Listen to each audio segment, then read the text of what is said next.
Sensibilisation cyber, tirer le meilleur parti de l'IA et éviter le pire, ce qu'on vous souhaite. Et c'est ce que va vous expliquer Émilien Marin-Pouy de la société Erium. Bonjour Émilien, bienvenue. Bonjour, merci. Donc effectivement, Émilien Marin-Pouy, je suis le fondateur et directeur de la plateforme Cyber Investigation, donc qui est une plateforme d'apprentissage cyber. Et donc là, le sujet, ça va être un sujet autour de l'apprentissage et comment utiliser l'IA, mais tout en la maîtrisant, maîtriser les contenus qui seront après contextualisés et fournis aux utilisateurs, aux apprenants. Alors, quand on parle d'apprentissage, vous allez avoir plusieurs enjeux. Aujourd'hui, assez souvent, vos utilisateurs ne sont pas super fans d'avoir leur e-learning annuel lié à la cybersécurité.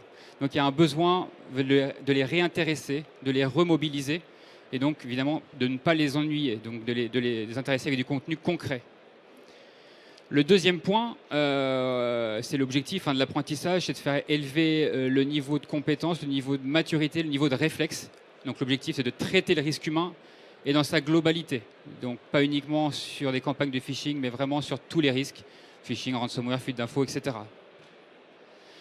Et le troisième point, vous avez certainement une direction générale, et la direction générale va certainement vous demander des preuves de l'efficacité de ce que vous faites. Voilà, quelle est l'efficacité donc de vos actions, de votre roadmap de awareness, et d'apporter des preuves sur les montées en compétences de vos utilisateurs. Trois gros enjeux. Un contexte qui a plusieurs dimensions. Vos utilisateurs, ils sont potentiellement partout dans le monde. Donc partout dans le monde, ça veut dire des cultures différentes, des façons de travailler différentes, des langues aussi différentes. Vous avez des utilisateurs qui ont des métiers aussi tous très différents. Donc avec des métiers de type plus siège, plus terrain, avec des usages numériques très différents, certains très connectés, d'autres beaucoup moins.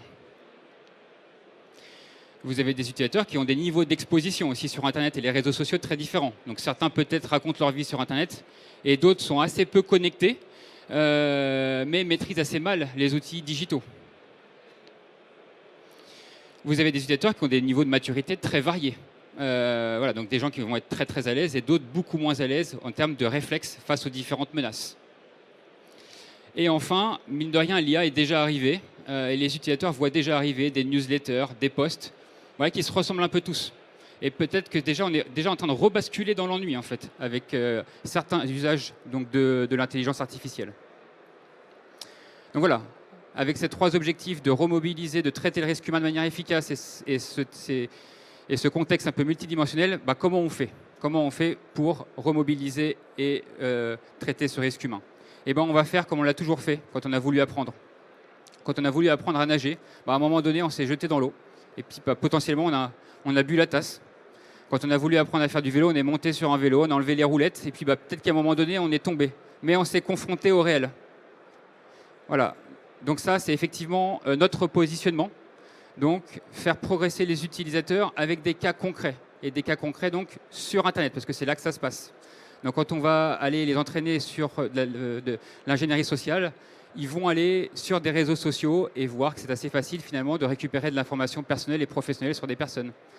Quand ils vont aller se former sur la partie ransomware, ils vont être en immersion sur Internet, dans une structure avec un poste de travail qui à un moment donné va être cryptoloqué, il n'y aura plus de moyens de communication, il n'y aura plus d'accès aux fichiers et toujours des enjeux business. Voilà. Sur la fraude, on parle aussi beaucoup des deepfakes. On va leur transmettre des deepfakes et ils vont devoir apprendre à les reconnaître, apprendre à traiter ça. Donc voilà, des contenus concrets, des contenus immersifs, des contenus donc pratiques qui peuvent potentiellement aussi leur servir dans la vie privée. Et ça, le fait de s'entraîner comme ça en conditions, on va dire, réelles, ça permet d'avoir aussi des indicateurs qui ne sont pas seulement « OK, l'utilisateur a cliqué ou a lu telle ou telle vidéo », c'est que l'utilisateur est plus ou moins à l'aise sur la fuite d'infos, sur l'usurpation d'identité, sur la fraude, etc., etc.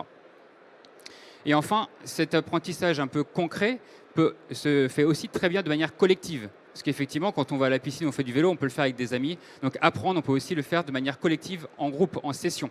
Et ça, c'est un point qui est une marque de fabrique. C'est effectivement donc de créer des sessions où on peut avoir des centaines d'utilisateurs qui vont faire par petits groupes ces cas pratiques. Et à la fin, il y aura évidemment un débriefing pour marquer les messages. Alors, le sujet, c'était quand même l'IA. Donc là, nous, on propose effectivement des contenus plus concrets, plus pratiques, mais on a toujours ces enjeux, c'est effectivement de démultiplier, de recontextualiser des contenus pour des métiers très différents, des gens qui sont partout dans le monde.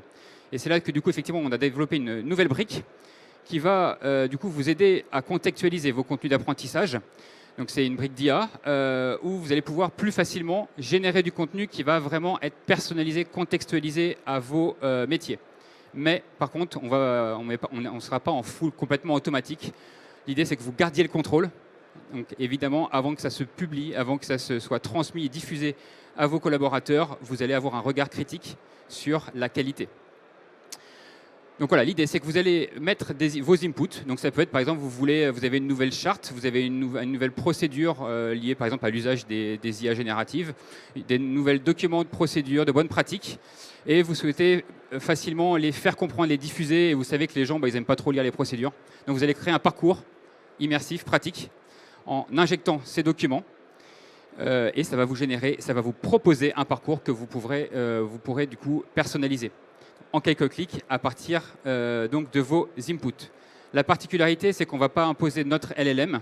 Donc, on en a un, mais par contre, globalement, pour des raisons évidemment de confidentialité, on va se plugger à votre LLM, donc Mistral, Gemini ou autre.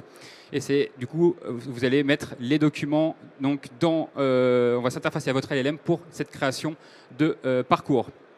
Vous allez donc après configurer le parcours, à qui je m'adresse, est-ce que ça va être plus ou moins difficile, la longueur, voilà, toutes les données qui sont nécessaires à la création d'un parcours de formation. Et puis après, donc, il va être effectivement diffusé à vos utilisateurs selon les formats que nous avons, donc des formats pratiques et immersifs. Donc là, effectivement, c'est une démo un petit peu rapide de l'interface donc des administrateurs fonctionnels. Donc les administrateurs fonctionnels, donc évidemment de plusieurs niveaux. Potentiellement, quand on fait le awareness, il va y avoir des contenus qui vont être proposés par le niveau groupe. Et souvent, il y a des besoins de déclinaison locale, d'adaptation locale. Et donc ça va pouvoir le permettre. Donc le groupe va pouvoir créer un premier contenu, et du coup va pouvoir être repris et recontextualisé à des spécificités locales, peut-être liées à des réglementations donc, locales.